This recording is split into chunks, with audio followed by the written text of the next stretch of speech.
Hi friends, ಹೇಗಿದ್ದೀರಾ? ದೇವರ ಪರಿಶುದ್ಧ ನಾಮಕ್ಕೆ ಸ್ತೋತ್ರವಾಗಲಿ.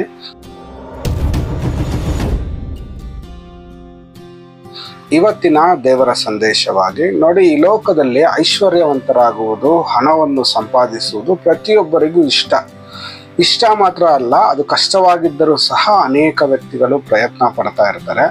ಈ ಲೋಕದಲ್ಲಿ ಯಾವುದಾದರೂ ಒಂದು ರೀತಿಯಲ್ಲಿ ನಾವು ಹಣವನ್ನು ಸಂಪಾದಿಸಬೇಕು, ನಾವು ದೊಡ್ಡವರಾಗಿರಬೇಕು, ನಮ್ಮ ಫ್ಯಾಮಿಲಿ ಎಲ್ಲ ಚೆನ್ನಾಗಿರಬೇಕು, ಅಪ್ಪ ಅಮ್ಮನ ಚೆನ್ನಾಗಿ ನೋಡ್ಕೋಬೇಕು, ಇಲ್ಲಾಂದರೆ ಮಕ್ಕಳನ್ನು ಚೆನ್ನಾಗಿ ಸಾಕಿ ಸಲಹಬೇಕು ಎಂಬುದಾಗಿ ಅನೇಕ ಪ್ರಯತ್ನಗಳನ್ನು ಮಾಡ್ತಾ ಇರ್ತಾರೆ. ಆದರೆ ನೋಡಿ, ಹಣವಂತರಾಗುವಂಥ ಸಂದರ್ಭದಲ್ಲಿ ನಮ್ಮ ಮನಸ್ಸನ್ನು ಜಾಗೃತೆಯಾಗಿ ಇಟ್ಟುಕೊಂಡಿರಬೇಕು. ನಮ್ಮ ಮನಸ್ಸಿನಲ್ಲಿ ಯಾವುದೇ ವಿಧವಾದ ಕೆಟ್ಟ ಕಾರ್ಯಗಳು, ಕೆಟ್ಟ ಆಲೋಚನೆಗಳು ಇರಬಾರದು. ನೋಡಿ, ಈ ದಿನ ನಾವು ಯಾವ ರೀತಿಯಾಗಿ ನಮ್ಮ ಮನಸ್ಸನ್ನು ಕಂಟ್ರೋಲಲ್ಲಿ ಇಟ್ಟುಕೊಳ್ಳಬೇಕು ಎಂಬ ವಿಷಯದ ಕುರಿತಾಗಿ ಈ ವಿಡಿಯೋದಲ್ಲಿ ನೋಡೋಣ. ಅದಕ್ಕಿಂತ ಮುಂಚೆ ಈ ಚಾನಲ್ನ ಫಸ್ಟ್ ಟೈಮ್ ನೋಡುವವರು ದಯಮಾಡಿ ಸಬ್ಸ್ಕ್ರೈಬ್ ಮಾಡಿ, ಈ ವಿಡಿಯೋನ ಲೈಕ್ ಮಾಡಿ, ಶೇರ್ ಮಾಡಿ. ಓಕೆ, ನಾವು ನೇರವಾಗಿ ದೇವರ ಒಂದು ಸಂದೇಶವನ್ನು ನೋಡೋಣ. ನೋಡಿ, ವಾಕ್ಯ ಭಾಗದಲ್ಲಿ ನೋಡುವಾಗ ತಿಮೋಥೆಯನಿಗೆ ಬರೆದ ಪತ್ರಿಕೆ 6ನೇ ಅಧ್ಯಾಯ 9 ಮತ್ತು 10ನೇ ವಾಕ್ಯದಲ್ಲಿ, ಐಶ್ವರ್ಯವಂತರಾಗಬೇಕೆಂದು ಮನಸ್ಸು ಮಾಡುವವರು ದುಷ್ಪ್ರೇರಣೆ ಎಂಬ ಉರುಳಿನಲ್ಲಿ ಸಿಕ್ಕಿಕೊಂಡು ಬುದ್ಧಿ ವಿರುದ್ಧವಾಗಿಯೂ ಹಾನಿಕರವಾಗಿರುವ ಅನೇಕ ಆಶೆಗಳಲ್ಲಿ ಬೀಳುತ್ತಾರೆ.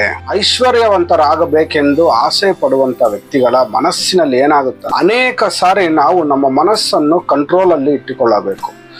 ಇಲ್ಲಾಂದ್ರೆ ಏನಾಗುತ್ತಂದ್ರೆ, ಐಶ್ವರ್ಯವಂತರಾಗುವಂತ ಸಂದರ್ಭದಲ್ಲಿ ನೋಡಿ, ದುಷ್ಪ್ರೇರಣೆ ಎಂಬ ಉರುಳಿನಲ್ಲಿ ಸಿಕ್ಕಿಕೊಂಡು ಬುದ್ಧಿ ವಿರುದ್ಧವಾಗಿಯೂ ಹಾನಿಕರವಾಗಿರುವ ಅನೇಕ ಆಶೆಗಳಲ್ಲಿ ಬೀಳ್ತಾರೆ.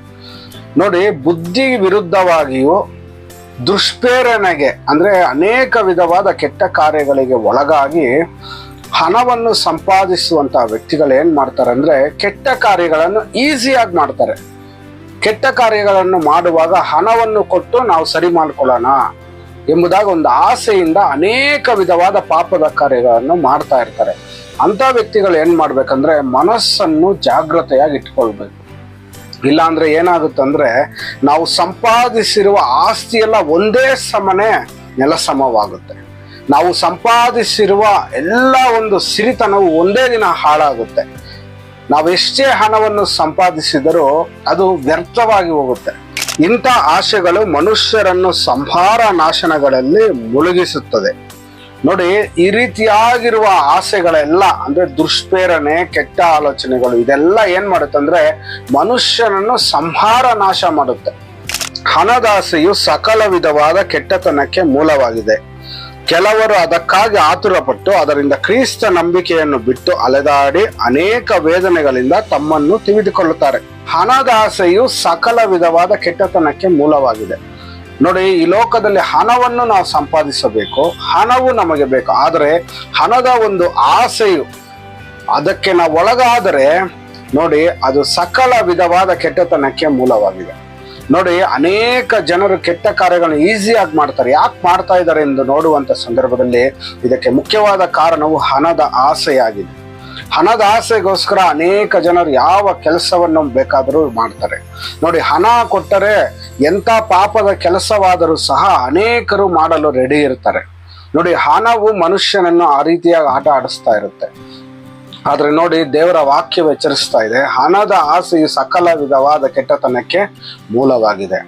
ಮತ್ತು ಈ ಹಣದ ಆಸೆಯಲ್ಲಿ ಬಿದ್ದಂಥವ್ರು ಏನ್ ಮಾಡ್ತಾರೆ ಅಂದ್ರೆ, ಯೇಸು ಕ್ರಿಸ್ತನನ್ನೇ ಮರೆತು ಹೋಗ್ತಾರೆ.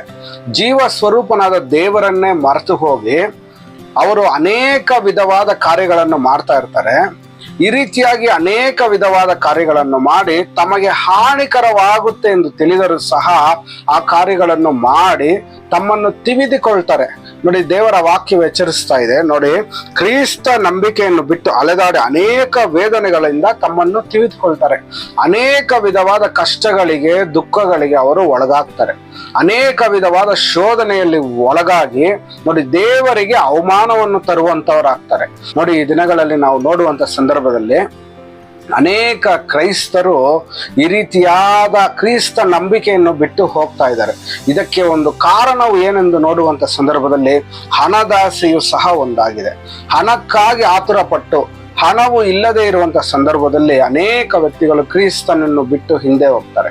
ನೋಡಿ, ಅನೇಕ ವ್ಯಕ್ತಿಗಳು ಅವರ ಬಳಿ ಹಣವಿಲ್ಲದೆ ಇರುವಂತ ಸಂದರ್ಭದಲ್ಲಿ ಸಭೆಗೆ ಬರಲ್ಲ, ದೇವರನ್ನು ಆರಾಧಿಸುವುದಿಲ್ಲ, ದೇವರನ್ನು ಸ್ತುತಿಸುವುದಿಲ್ಲ, ದೇವರನ್ನು ಯಾವಾಗಲೂ ಬೈತಾ ಇರ್ತಾರೆ. ನಾವು ಇಷ್ಟು ದಿನ ಆರಾಧನೆ ಮಾಡಿದ್ದೇವೆ, ಯಾಕೆ ನಮಗೆ ಈ ಕಷ್ಟ ಎಂಬುದಾಗಿ ಗೋಳಾಡ್ತಾ ಇರ್ತಾರೆ. ಆದ್ರೆ ನೋಡಿ, ದೇವರ ವಾಕ್ಯವು ಈ ದಿನ ಎಚ್ಚರಿಸ್ತಾ ಇದೆ, ಈ ರೀತಿಯಾದ ಹಣದ ಆಸೆಯನ್ನು ನಾವು ಬಿಟ್ಟು ದೂರ ಇರಬೇಕು. ನೋಡಿ, ಹಣವು ನಮಗೆ ಬೇಕು, ಅದು ಒಂದು ಲಿಮಿಟ್ ಆಗಿರ್ಬೇಕು, ಅದನ್ನು ನಾವು ಕಂಟ್ರೋಲ್ ಮಾಡಬೇಕು, ಹಣವು ನಮ್ಮನ್ನು ಕಂಟ್ರೋಲ್ ಮಾಡಬಾರದು. ನೋಡಿ, ಈ ಒಂದು ಚಿಕ್ಕ ಸಂದೇಶ ನಿಮ್ಗೆ ಇಷ್ಟವಾದರೆ ಲೈಕ್ ಮಾಡಿ, ಶೇರ್ ಮಾಡಿ, ನಮ್ಮ ಚಾನಲ್ನ ಸಬ್ಸ್ಕ್ರೈಬ್ ಮಾಡಿ. ಇನ್ನಷ್ಟು ಈ ರೀತಿಯಾದ ಅನೇಕ ವಿಡಿಯೋಗಳಿಗೋಸ್ಕರ ನಮ್ಮ ಚಾನಲ್ನ ಫಾಲೋ ಮಾಡಿ. ನಾನು ನಿಮಗೋಸ್ಕರ ಪ್ರಾರ್ಥನೆ ಮಾಡ್ತೇನೆ, ಪ್ರಾರ್ಥನೆಯಲ್ಲಿ ಏಕೀಭವಿಸಿ. ಪರಿಶುದ್ಧನಾದ ದೇವರೇ, ಅಪ್ಪ, ಈ ಒಳ್ಳೆ ಸಮಯಕ್ಕಾಗಿ ಸ್ತೋತ್ರ ಸ್ವಾಮಿ. ಹಣದ ಆಸೆಯು ಸಕಲ ವಿಧವಾದ ಕೆಟ್ಟತನಕ್ಕೆ ಮೂಲವಾಗಿದಪ್ಪ. ಈ ವಿಡಿಯೋ ನೋಡುವ ಪ್ರತಿಯೊಬ್ಬ ಮಗನನ್ನು ಮುಟ್ಟು ಆಶೀರ್ವದಿಸು, ಬಲಪಡಿಸಪ್ಪ. ಎಲ್ಲ ಕಾರ್ಯಗಳಲ್ಲಿ ನೀನು ಜೊತೆಯಾಗಿರುತ್ತಿ ಎಂದು ಯೇಸುವಿನ ನಾಮದಲ್ಲಿ ಕೇಳಿಕೊಳ್ಳುತ್ತೇವೆ ತಂದೆಯೇ, ಆಮೇನ್.